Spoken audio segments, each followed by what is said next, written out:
मंदिरवा में मैया बैठी करी के सिंगार हो। मंदिरवा में मैया बैठी करी के सिंगार हो। मंदिरवा में मैया बैठी चम चम चमकेला मैया जी के टीकावा। चम चम चमकेला मैया जी के टीकावा।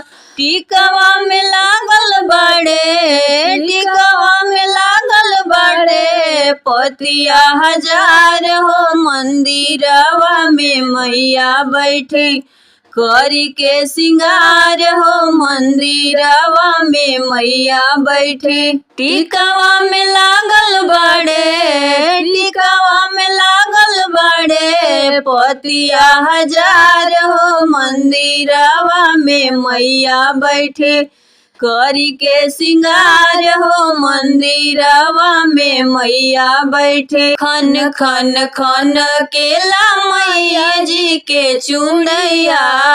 खन खन खन केला मैया जी के चूड़िया।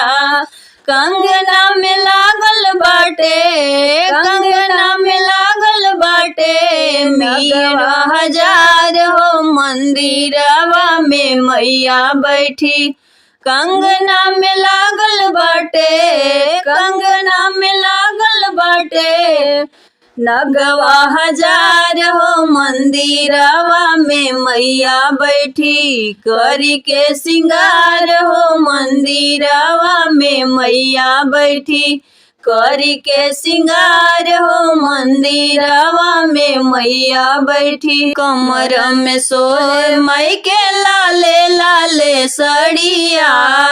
कमर में सोहे माई के लाले लाले सड़िया।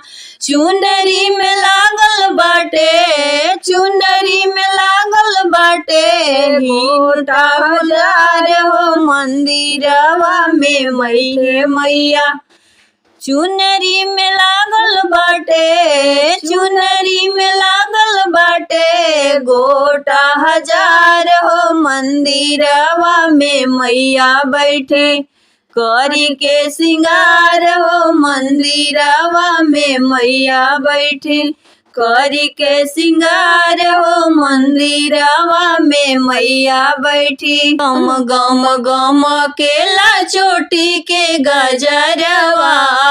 गम गम गम केला चोटी के गजरवा।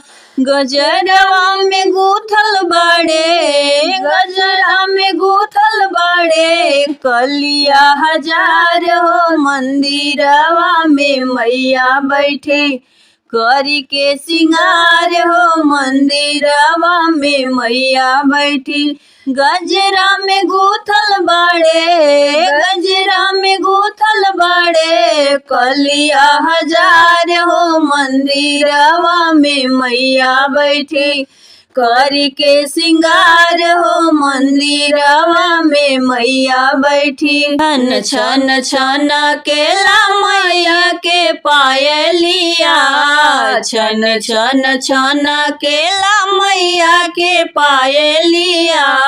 पायल में लागल बाड़े, पायल में लागल बाड़े घुंघरू हजार हो। मंदिरवा में मैया बैठे करी के सिंगार हो। मंदिरवा में मैया बैठी पायल में लागल बाड़े, पायल में लागल बाड़े घुंघरू हजार हो। मंदिरवा में मैया बैठी करी के सिंगार हो। मंदिरवा में मैया बैठी करी के सिंगार हो। मंदिरवा में मैया बैठी चम चम चमकेला मैया जी के बिंदिया। चम चम चमकेला मैया जी के बिंदिया। बिंदिया में लागल बाटे, बिंदिया में लागल बाटे हीरा मोती लाल हो। मंदिरवा में मैया बैठी करी के सिंगार हो। मंदिरवा में मैया बैठी बिंदिया में लागल बा मोतीलाल हो मंदिरवा में मैया बैठी करी के सिंगार हो मंदिरवा में मैया बैठी करी के सिंगार हो मंदिरवा में मैया